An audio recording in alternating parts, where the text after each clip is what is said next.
You've got a case potentially going to the Supreme Court amongst Amish children. So beyond just having this incredible week that you just had at ASIP, this could end up being one of the most important cases on religious freedom there is. What just happened? There was a ruling that came down. Explain what that was. Sure. So New York State, the Department of Health decided that they wanted the Amish to abandon their real religious beliefs and adopt instead the Department of Health's religious beliefs. They have a religious belief about vaccines, and they want the Amish to basically abandon their way of life and inject their children, even though it violates their sincerely held religious beliefs, and has started to fine them, fines that essentially would ruin them. Basically, they're trying to kick them out of New York, okay? And remember, these Amish communities, they don't take government money. They still pay taxes because they want to be law-abiding.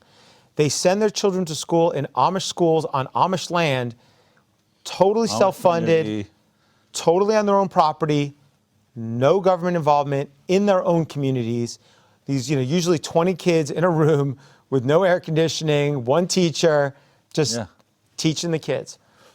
So it was the New York State that just kept coming to this community and finding them.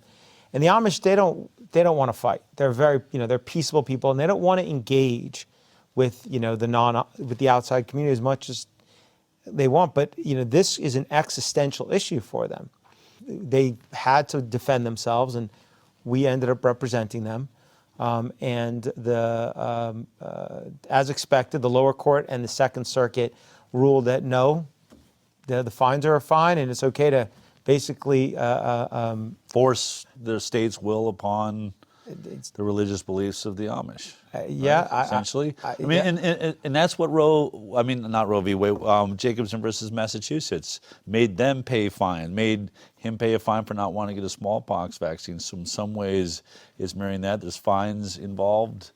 But what just happened in this case? So, I was going to say persecute them. Persecute them, okay. Persecute them the way of old. So we went to the U.S. Supreme Court and we asked the Supreme Court to grant certiorari, which means allow us to go there. And they deny almost all requests for certiorari. In fact, the other day, it was 9 pages of cases listed, and the Supreme Court basically denied the request for virtually every single one of them, but granted it in this case, which is a very good sign and signal that they view the case as having merit and, presumably want to help and grant relief to the Amish.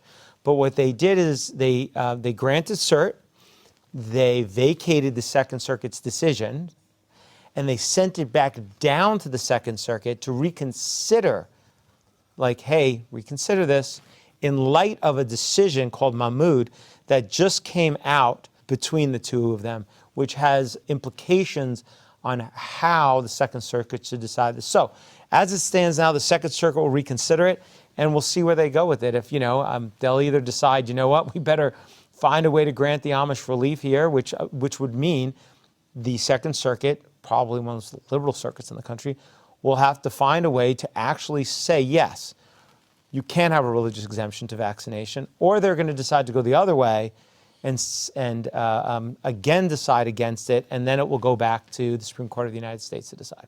So that's where we're at.